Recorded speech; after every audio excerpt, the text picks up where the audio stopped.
What if I told you America's smallest state was also its most revolutionary? Where a banished preacher founded the first true religious freedom colony, whose merchants later dominated the slave trade, and whose factories launched the Industrial Revolution, all while thumbing its nose at bigger neighbors. This is the untold history of Rhode Island, how 1,200 square miles changed America forever. Whispers of Dissent. The birth of Rhode Island. In the wild, unbroken lands of 17th-century New England, where 5 proud native tribes held the rhythms of the earth in their hands, a man cast out for his beliefs found sanctuary. Roger Williams, exiled for daring to dream of religious freedom, stepped ashore at the edge of Narragansett Bay and called the place Providence, a gift, he believed, from divine mercy. It was no ordinary settlement, but a haven for those the world refused, and Hutchinson, William Coddington, and other seekers of truth soon followed, forging new lives on Aquidneck Island. Though called a sale, their bargain with the Narragansett was a fragile exchange of gratitude and trust. The soil beneath their feet was soaked in tension, as settlers like Samuel Gorton clashed with the powerful Massachusetts Bay Colony. Unity emerged in defiance, and the rebellious towns of Providence, Portsmouth, and Newport stood as one, a colony born not of conquest but of conviction. Yet peace was fleeting. Fire and fury came with King Philip's War, when native resistance surged in desperation. Providence burned, blood flowed in the Great Swamp, and in the haunted forests near Bristol, the war's end came with a single shot to King Philip. Thus began Rhode Island, not with the silent march of order, but with the defiant cry of liberty, echoing through a land scarred by struggle. Chains and charters. Rhode Island's haunted prosperity. As Rhode Island's bold experiment in freedom matured, it found itself drawn into the web of empire. In 1686, its hard-won independence was swallowed by the Dominion of New England, King James II's iron grip tightening on rebellious colonies. But liberty stirred again with the Glorious Revolution, and the colony reclaimed its royal charter. Yet even as it stood for conscience and tolerance, a darker trade took root. Slavery, though never formally legalized, quietly became the backbone of its economy. Rhode Island, the first colony to declare slavery abolished in 1652, turned its back on its own ideals, becoming a key player in the grim triangle of rum, sugar, and human lives. By 1774, enslaved people made up over 6% of the population, their silent suffering funding prosperity. Amid this contradiction, Brown University rose in 1764, a beacon of learning and the first to welcome students of any faith. But even this noble institution was born in a land whose riches came from bondage. Rhode Island, a place of dreams and defiance, now carried the burden of a legacy built on both freedom and chains. Rebellion within. Rhode Island's battle for its soul. Rhode Island, forged in the fires of defiance, stood first in rebellion and last in union. It lit the match of revolution with the midnight burning of the HMS Gaspee, and was the earliest to sever ties with the crown, yet the last to embrace the Constitution, yielding only under pressure and promises of a Bill of Rights. Its soil bore the march of history, from the first African-American regiment at the Battle of Rhode Island to the steps of French troops who would help end British rule at Yorktown. But after the cannons fell silent, a quieter war erupted within. As industry surged, democracy withered. Landless citizens lost their voice, while the old colonial charter smothered rising cities in favor of fading towns. When peaceful petitions failed, Thomas Dorr dared to rewrite Rhode Island's future. His rebellion ended in chains, but it cracked open the doors of suffrage and re-enfranchised black men long silenced. Amid mills and marches, the state was haunted by old fears.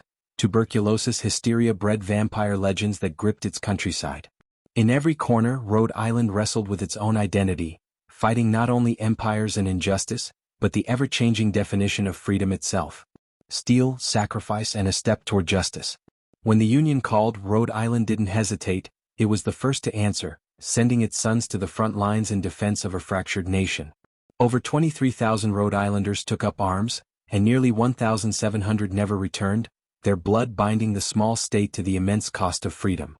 While its factories roared with the production of war, churning out weapons, uniforms, and hope, its harbors gave safe haven to the relocated U.S. Naval Academy, sheltering the future leaders of a battered navy. Yet even as the war raged far from its borders, Rhode Island faced battles of its own.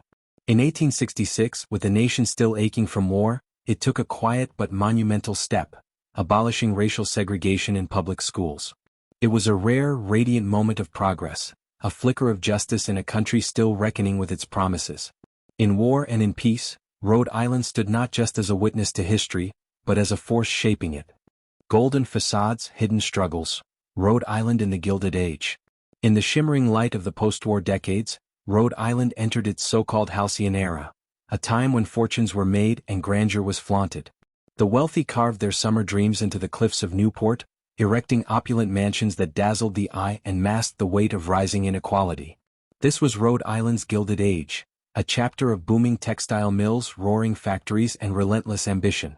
Providence and its neighboring cities pulsed with energy as wave after wave of immigrants, French-Canadian, Italian, Irish, Portuguese, arrived in search of hope, only to find their dreams tied to the grind of machinery and the soot of industry. Prosperity flowed but not equally. Beneath the gold veneer lay crowded tenements, long hours and quiet struggles. For every ballroom echoing with laughter, there were thousands of calloused hands building the wealth others displayed. It was a time of brilliance and burden, when Rhode Island wore a crown of progress that sparkled even as it pressed heavily on the many who bore it. War, plague, and the shadow within. When the world was plunged into war, Rhode Island once again stood ready, sending nearly 29,000 of its sons into the chaos of World War I. Over 600 would never return, their sacrifice etched into the soul of a state that had always answered history's call. But as the guns fell silent in Europe, a deadlier enemy swept in at home. The Spanish influenza tore through the towns and cities of Rhode Island, leaving grief in its wake. In the uneasy peace that followed, fear found a new form. The 1920s and 30s saw hatred rise in the folds of rural Rhode Island, as the Ku Klux Klan took root in reaction to waves of immigrants reshaping the state's identity. The burning of the Watchman Industrial School, a haven for African American children, left a scar darker than any battlefield. Beneath its proud legacy of liberty, Rhode Island faced a painful truth, that even here in the cradle of American freedom, prejudice could still set fire to justice. Echoes of hope in a changing land. From the ashes of the Great Depression, Rhode Island emerged with a new identity, rooted in resilience, compassion, and the power of collective care. The Democratic Party rose to dominate its politics, weaving a wide safety net for the vulnerable and ensuring health care for the youngest among its struggling families. Yet even as the state embraced progress, old shadows lingered. Urban neighborhoods still grappled with child poverty, and the tide of newcomers from booming Boston pushed housing prices skyward, leaving too many without a home. But Rhode Island never lost its voice. On a warm summer night in 1986, the state marked its 350th birthday not with speeches, but with music. Chuck Berry's riffs, Tommy James anthems, and Bob Hope's charm echoing across the Quonset runway.